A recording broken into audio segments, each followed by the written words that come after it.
Salam familia, salam kaka na dada. Kwa majina naitwa Dominic Msaba. Mimi ni mwanafunzi wa mzaliwa wa pili Zurula 100. Ndugu zangu, ni wakati mzuri tena wa kuendelea kupata mafundisho, chakula chetu cha kiroho, chakula ambacho ni kizuri kutoka kwa Muledi ambaye ni mwalimu wetu pekee. Ndugu zangu, ni vizuri kuendelea kufuatilia mafundisho haya kwa sababu ni ukweli. Ndugu zangu, siku ya leo tutasoma katika moja ya vitabu ambavyo tunavyo. Tutasoma katika Kalata Ndimsi, kitabu chetu cha maajabu. Somo letu la leo litatoka humu.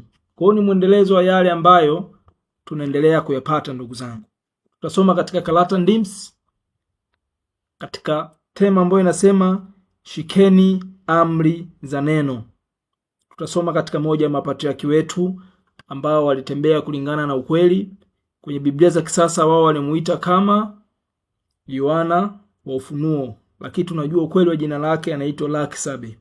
Na Laksabe maana yake ni upendo, msamaha, kwa sababu majina kulingana na ukweli yana maana. Kwa hiyo ni miongoni mwa wanafunzi wa Jokisabe, Kristo wa kweli, ambao wao walitembea kulingana na ukweli, wanafunzi hao na mitume wengine wakamaliza safari salama. Kwa hiyo kuna ujumbe, kuna maandishi waliacha ili yaweze kutusaidia sisi ambao tutakuwa katika nyakati nyingine ndugu zangu, kwa sababu kipindi ambacho mitume hao walikuwepo ni zaidi ya miaka 10,000 iliyopita. Kwa hiyo kwa kipindi chao watu walisikiliza ambao walipenda ukweli na waliokolewa. Lakini kwa wale ambao walitumia hiari za kukataa pia walikuwa na hiari, kwa sababu neno la lugha halimlazimishi mtu bali linampa hiari ambayo ataitumia kwa namna yeye ambavyo atapenda. Mwanafunzi huyu, patriarki wetu huyu, aliandika maandiko akaacha kwa ajili yetu na kwa ajili ya kizazi ambacho kinakuja. Kwa hiyo tunaenda kusoma katika Laksabe katika Kalata Ndims katika tema ambayo inasema shikeni amri za neno. Laksabe 1 kuanzia mstari wa 10 mpaka pale tutakapoendelea. Mstari wa 10 unaanza kwa kusema: watoto wangu wadogo, mimi, Laksabe, ninawaandikia ninyi mambo haya, ili kwamba msitende dhambi, Kama mtu yeyote, fungua mabano, miongoni mwenu, funga mabano, ametenda dhambi, tunao wapatanishi wengi katika agizo kuu la vitu, Ndugu zangu, Laksabe patriarki wetu huyu anatueleza kwa upendo. Anatuambia kuwa kuna wapatanishi wengi katika agizo kuu la vitu. Tunajua agizo kuu la vitu ni ulimwengu wa kiroho kwa wale wengine ambao hawafahamu. Lakini anasema miongoni mwenu mtu yote asitende dhambi, kwa sababu tunajua dhambi ni upinga ukweli. Dhambi ni kufuru, dhambi ni uchafu. Kwa anatuandikia sisi tusianzishe tolono ya miwa, anawaandikia na wengine ambao watakuja baada ya kizazi chetu. Kwa hiyo ni upendo ambao tunaona kwa mzee wetu huyu, kwa patriarki wetu huyu, kwa sababu yeye alitembea kulingana na ukweli. Kwa hiyo anatusihi kwa sababu yeye alikuwa ni mtu alianzishwa na amemaliza safari salama. Kwa hiyo anatupa uzoefu, anatupa yale ambayo yeye aliyafanya. Kwa hiyo tunaona ni upendo wa neno la lugha ndugu zangu, kwa sababu ni ukweli. Mstari wa 11: ikiwa tunashika amri za neno la tetee, katika hili twajua ya kuwa tunajulikana naye, Ndugu zangu, mtu yeyote ambaye anaufuata ukweli huu manake anatakiwa kushika amri za neno la lugha, sheria, kwa sababu ukishika sheria za neno la lugha manake wewe utakuwa unafuata yale ambayo ni kulingana na ukweli wa neno la lugha. Muledi yupo katika nyakati zetu, anatufundisha mambo mengi. Ukweli anatupatia, kwa ni sisi kuweka katika kazi. Kwa sababu ikiwa unasikiliza na hauweki kwenye kazi, manake ni sawasawa na mtu ambaye anafanya kazi bure. Anafanya kazi bila ujira wowote, mtu ambaye haweki katika kazi sheria za neno la lugha. Kwa hiyo tunatakiwa tushike amri za tetee, kwa sababu tunajua ndugu zangu, tukishika amri za tetee tutakuwa tunajulikana naye, kwa sababu tunajua tetee ni muumba pekee. Luba ni muumba pekee. Tukijua hilo, ni vema pia tushike yale ambayo tunaelekezwa na mapatriarki wetu hawa, tunaelekezwa na mledi ambaye tupo naye katika nyakati zetu. Kwa hiyo ndugu zangu, ni vizuri kupenya haya kwa sababu yanatusaidia sisi tuende vema katika njia yetu hii ya utakaso. Mstari wa 12. Yeye asemaye, nilijua neno, lakini hazishiki amri zake, ni mwongo, wala ukweli haumo ndani yake, nukta. Ni kweli tunajua ndugu zangu, kuna wale ambao wanasema utukufu kwa Luba, wale ambao ukiwaangalia bila kuwa na roho ya utambuzi kulingana na ukweli, utaona kama wanafuata neno la Luba. Kwa hiyo sio kila anayesema Luba maana yake atakuwa anazishika amri za neno la Luba. Lakini yeye asemaye nalijua neno lakini hashiki amri zake, huyo ni mwongo. Tunaona ndugu zangu, kuna wale ambao wengine ni wachungaji, wanachukua maarifa, wanasikiliza maarifa kutoka kwa mledi, kutoka kwenye chanzo halisi, kutoka kwenye ukweli. Wao wanachukua maarifa hayo na kuyafanya ni yao, kwa maana wanaenda kuwafundisha wale ambao ni waumini wao. Kwa hiyo kitendo hiko cha kufanya inawafanya wao waonekane ni waongo, kwa sababu wanazungumza mambo ambayo wao haiwahusu, hawataki kufanya hivyo, kwa sababu hawashiki amri za neno la tetee, hawashiki amri za neno la Luba. Kwa hiyo ndugu zangu, ni vema tuwe makini. Kwa wale ambao ni wageni kwenye mafundisho haya, watakutana na hao ambao ni wachungaji na watawaambia kuwa msiwasikilize wale wanafunzi wa Zulula 100. Kwa ni vema wewe ukachukua nafasi yako, hiari yako kutumia vizuri ili uendelee kupata maarifa ya kweli, na usiwasikilize hao ambao ni wachungaji ambao wao wanasema wanaijua kweli lakini sio kulingana na ukweli ambao muledi ametuletea. Kwa ni vema tuwe makini na watu wa namna kama hao ndugu zangu. Mstari wa 13. Lakini yeye azishikae amri zake, udhihirisho wa upendo wa tetee unakamilishwa ndani yake, nukta. Kwa hili twajua ya kuwa tumo ndani ya neno lake, nukta.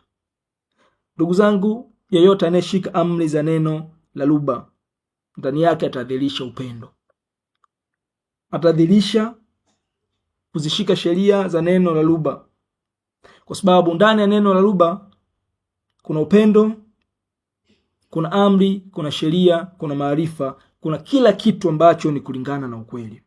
Kwa hiyo upendo pia ni moja ya sheria ambazo tunatakiwa tuzitekeleze kwa vitendo. Tusiwe watu wa kuzungumza upendo bila kuweka katika kazi. Nazungumza na wale ambao wapo katika kweli, wale ambao wanafuata sheria za neno la Luba. Ni vema kuweka katika vitendo, kwa sababu mzee wetu huyu, patriarki wetu huyu, anatueleza mambo ambayo yeye aliyafanya, anatupa uzoefu. Ni vema na sisi, ikiwa ni wanafunzi wa Zulula 100, mwalimu wetu pekee, tudhilishe yale ambayo muledi anatufundisha, yale ambayo muledi anatuambia, yale ambayo tunayapata kwa mapatriarki wetu hawa. Kwa hiyo tusifanye kinyume na yale ambayo tunayapokea, kwa sababu tutaingia katika hali ambayo sio nzuri. Ni vema tuwe halisi katika hali ambayo tupo nayo, hali ambayo ni ya kupokea neno, tuishi kama neno linavyotuomba, kwa sababu tukienda kinyume tutatengeneza matatizo ambayo yataturudisha nyuma katika njia yetu hii ya utakaso. Kwa hiyo upendo uwe kulingana na ukweli, upendo wa kaka na dada. Ukisema ndio, iwe kweli kulingana na ukweli, na ukisema hapana, iwe ni hapana kulingana na ukweli. Ndugu zangu, tusiwe na mambo mawili, kwa sababu ukweli ni mmoja ambao muledi ametuletea. Kwa ikiwa ni upendo, basi tudhihirishe upendo kweli, na ikiwa ni huruma, iwe kulingana na ukweli. Kwa hiyo yote haya tunayapata kwa sababu tupo katika ukweli. Ni vema ndugu zangu tuweke katika kazi, kwa sababu ni ukweli ndugu zangu. Mstari wa 14. Yeye asemaye anabaki katika neno lake, lazima aenende sawasawa na amri za neno lake, nukta. Tuweke kazi yale ambayo tunayapokea. Tusiwe watu wa kuzungumza bila kuweka katika kazi. Amri ni nyingi kulingana na ukweli, lakini tunaona wanadini wao wanasema wana amri 10, lakini ndani ya amri 10 hizo hawazishiki kwa sababu wanaenda kinyume na ukweli. Lakini tunajua katika ukweli kuna amri nyingi. Upendo ni amri mojawapo ambayo inatakiwa tuidhihirishe. Patriarch wetu huyu anatupatia uzoefu, anatupa maarifa. Muledi anadhihirisha yale ambayo sisi tunatakiwa tuyachukue, kwa sababu yeye ni mwalimu wa kweli. Kwa hiyo ndugu zangu, asemaye anabaki katika neno lake lazima aenende sawasawa na amri za neno lake. Ni muhimu ndugu zangu tuchukue haya, kwa sababu tusipotimiza haya manake tutakuwa hatuendi sawasawa na neno ambalo linatuambia tutimize sheria za neno ambazo ni kulingana na ukweli. Neno la Luba Tete, mstari wa 15. Wapendwa, siwaandikii amri mpya, bali amri ya kale mlikuwa nayo tangu mwanzo. Ndugu zangu, tunajua amri ya kwanza ni kumpenda Luba. Amri nyingine ni kumpenda jirani kulingana na ukweli. Kaka na dada, tupendane kulingana na ukweli. Ndugu zangu, tunajua katika hali inaonekana tunaye Muledi. Muledi anatupenda. Muledi ni mfano halisi wa sisi ambao ni wanafunzi wake.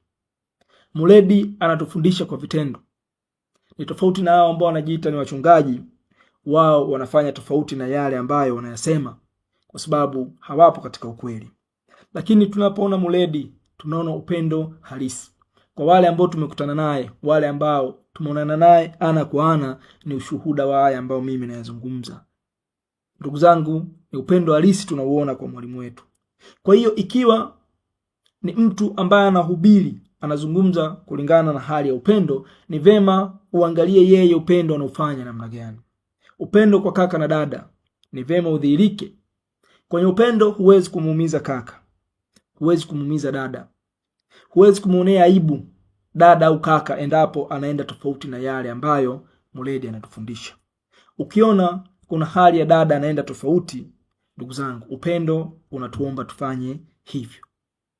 Tumfuate dada au kaka kwa hekima, kuzungumza naye ili arudi katika njia ambayo ni nzuri endapo anaenda tofauti na sheria. Tunajua katika njia, ndugu zangu, kuna miba mingi. Sisi ni tusioanzishwe tulioneemiwa. Kwa hiyo tuna neema, kuna mambo kadhaa bado tunaendelea kujifunza. Mwalimu anatufunza. Kwa hiyo tunaacha taratibu kulingana na hali ambazo tunaziachia, tunaacha. Unapopokea neno, kuna viwango taratibu neno linakupeleka kulingana na yale ambayo unayapokea. Kwa ni vema ndugu zangu sisi tuishi kulingana na yale ambayo tunayapokea na sio tofauti na hayo. Kwa hiyo upendo ni vema kuweka katika kazi, kwa sababu ni amri ambayo ni amri kuu. Kumpenda Luba, kumpenda jirani kulingana na ukweli. Kaka na dada, ni vema ndugu zangu tuweke katika kazi. Ukiwa na upendo wa dhati, huwezi kufanya dhambi kwa makusudi, kwa sababu sheria ya upendo itakukumbusha namna unavyompenda Luba, namna unavyopenda sheria za neno la Luba, namna unavyompenda kaka au dada. Huwezi kumtendea kitu ambacho sio kizuri, kwa sababu neno litakusaidia upenye vizuri, ndugu zangu. Kwa hiyo sio amri mpya, kwa sababu tunajua ndani ya roho zetu kuna amri hii ipo ya upendo. Sheria ya maadili kuhusiana na upendo, ndugu zangu, ni sheria za kiroho pia, kwa sababu zipo katika hali inaonekana kuweza kutusaidia. Ni vema ndugu zangu tutambue haya kuwa amri ya upendo sio mpya, lakini kulingana na ukweli ni vema tuichukue kwa sababu ni ukweli. Lakini zile amri nyingine ambazo zipo katika dini ambazo zinahusiana na upendo, tunaona sio upendo, kwa sababu Mungu wa Biblia anaamuru wafuasi wake, watu wake kwa mujibu wake wauane. Tunaona ni vita vinafanyika ambavyo sio vita vya kupambana na adui, kwa sababu Mungu wa Biblia ni Shetani mwenyewe. Demon na malaika walioanguka wapo pamoja, kwa hiyo wao kati yao hawana vita. Wao kati yao wana upendo, lakini tunajua upendo wao ni upendo ambao sio mzuri, kwa sababu ni wa uhasi, ni ule wa kutenda dhambi, ni ule ambao sio wa kutii sheria za neno la Luba. Kwa ni vema ndugu zangu tukapenya hayo, kwa sababu nje ya hayo, nje ya upendo huu, manake ni adhabu ambayo inaweza katokea endapo hutotimiza yale ambayo patriarch wetu huyu anatuambia, yale ambayo Muledi anatuambia. Mstari wa 16 unasema, amri hii ya kale, ni neno mliolisikia. Ndugu zangu, tunajua sisi ni tusioanzisha tulioneemiwa. Tupo katika neema, tupo katika njia, tunapokea mafundisho mbalimbali kutoka kwa Muledi. Lengo tutoke katika hali ambayo tunayo, kutoka wasioanzishwa walioneemiwa ili tuwe walioanzishwa. Mzee wetu huyu, patriarch wetu huyu Laksabe, yeye alianzishwa. Kwa anatupa uzoefu, anatuambia kuwa amri hii ya kale ni neno mlilolisikia. Neno la Luba, Muledi anatuambia, anatuelezea yale ambayo, ndugu zangu, roho zetu zinakubali kwa wale ambao tumepokea ukweli. Maarifa, upendo, hekima, tunaiona yote ni neno ambalo tumelisikia. Tunajua sasa hivi kuwa katika hali inaonekana Muledi upo, ni upendo wa neno la Luba umesaidia tujue haya, na sio kwa nguvu zetu, kwa sababu bila neno la Luba sisi tusingejua haya ambayo ndugu zangu tunawaambia. Kwa ni vema pia na nyinyi mkatumia hiari zenu, kwa sababu amri ya kale ni neno ambalo mlilo ulisikia. Laksabe anatuambia hivyo kwa sababu yeye ni alianzishwa. Ndugu zangu, mstari wa 17 unasema, yeye asimaye yu katika nuru na anayemchukia kaka yake au dada yake, aendaye kulingana na neno, bado yumo gizani. Ndugu zangu, kuna wale ambao unakuta yupo katika ukweli, lakini sheria hii ya upendo bado inamuia ugumu. Na hii inatokana kulingana na asili ya mtu, kulingana na mazingira. Kuna mwingine toka na kuwa ameona matukio ya ukatili, lakini anapoingia katika ukweli huu, anafundishwa upendo, anapotumia hiari yake vizuri, ndugu zangu, neno linamsaidia. Kwa ile hali ambayo sio nzuri inaanza kuondoka, kwa sababu neno linatawala, neno linachukua nafasi, linaondoa ile hali ambayo ni mbaya. Kwa mtu ambaye anasema yeye yu katika nuru na anamchukia kaka au dada, ndugu zangu, kaka huyo au dada anaenda kulingana na ukweli na wewe unamchukia, jua upo gizani, upo katika uovu, upo katika dhambi. Kwa sababu upendo wa kweli unatuambia kumpenda dada au kaka ambaye yupo kulingana na ukweli. Sio yule anayesema utukufu kwa Luba lakini hafanyi yale ambayo kweli kweli ni utukufu kwa Luba, anafanya yale ambayo sio mazuri. Wapo namna hiyo, anasema utukufu kwa Luba lakini kiuhalisia katika matendo ambayo anayafanya sio kulingana na ukweli. Kwa hiyo watu ambao wanafanya hivyo sio vizuri. Tunaona hata wao ambao wapo katika hizo dini ni mambo ambao wanayafanya, na wao tunajua kwa sababu hawapo katika ukweli, wao wanavuviwa na demon za kivita, demon za matukio na uovu ambao wanaudhihirisha, kwa sababu wanamwabudu shetani kwa kivuli cha hizo dini, kwa sababu dini ndio mlango pekee ambao shetani anautumia katika hali inaonekana. Ndio sehemu ambayo bado amewashikilia wengi. Lakini ukiwa katika ukweli huu unapata maarifa mengi, nuru unaiona. Kwa hiyo huwezi kumchukia kaka au dada ambaye anatembea kulingana na ukweli, kwa sababu anayefanya hivyo kumchukia dada au kaka aendaye kulingana na neno, kulingana na ukweli huu wa Luba, yupo gizani. Kwa ndugu zangu, ni vema tuelewe giza sio zuri, ambalo ni lile linaofanya uovu uweze kutawala, ikiwemo chuki, ikiwemo hali ya kufanya uovu kwa kaka au dada ambaye yupo kulingana na ukweli. Ni vema ndugu zangu tuwe makini ili tuweze kwenda vizuri katika njia yetu hii ya utakaso.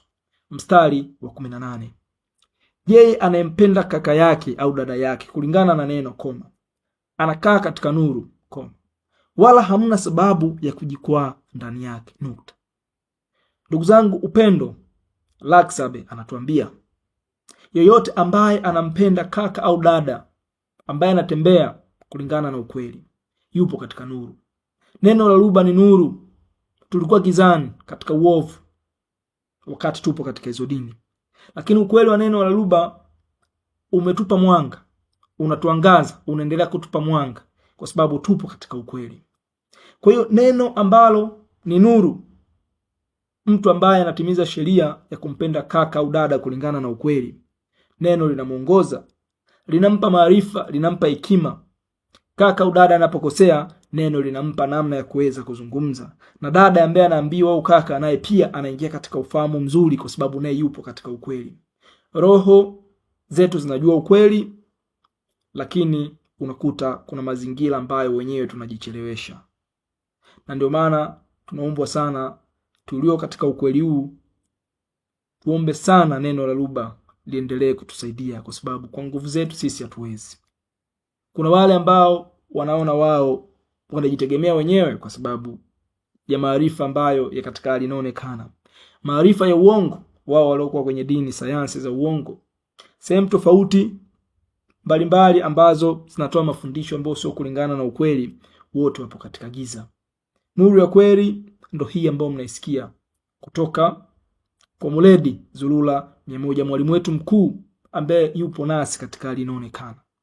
Ni vema ndugu zangu tuweke katika neno ili tusijikwae, kwa sababu ikiwa hautimizi sheria za neno la lugha utajikwaa, na ukijikwaa utaanguka, utaumia na hautoendelea vyema na mwendo, kwa sababu tupo katika njia, tunapiga hatua, tunatembea. Ukijikwaa utapata maumivu na mwisho wa siku unaweza ukaanguka kabisa na usiendelee vyema. Ni vyema ndugu zangu tuwe makini katika njia, hasa sheria za neno la lugha ambazo tunapatiwa, kwa sababu tunaweza tukaona tunafanya vyema kwa hisia zetu, lakini sheria za neno la lugha linatuomba ili nuru halisi iendelee kutuangazia, ambao ni neno la lugha.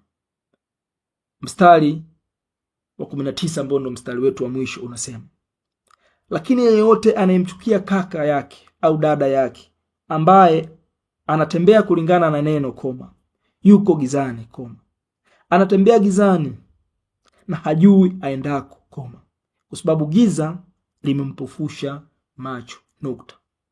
Ndugu zangu, Laksabe mzee wetu, patriaki wetu huyu, anaendelea kusisitiza upendo, chuki kwa kaka na dada ambaye anatembea kulingana na ukweli.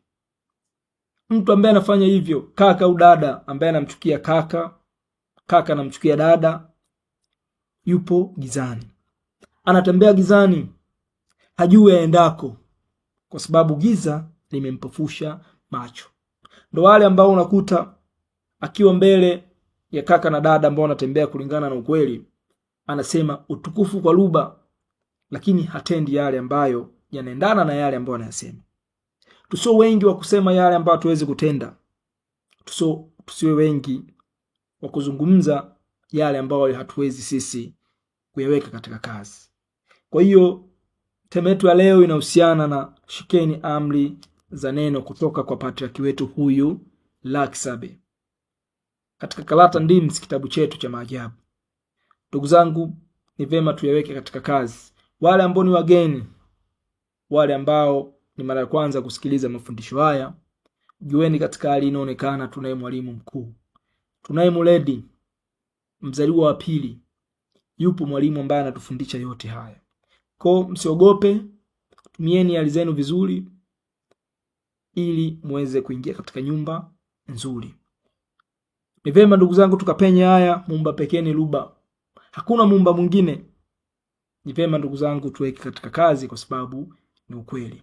Kwa hiyo somo letu la leo lilihusu shikeni amri za neno la lugha kutoka kwa patriaki wetu Laksabe, kuanzia mstari wa kwanza, sura ya kwanza, kuanzia mstari wa 10 mpaka wa 19. Ni vema ndugu zangu tukapenye haya. Asanteni kwa kunisikiliza. Utukufu ni kwa lugha.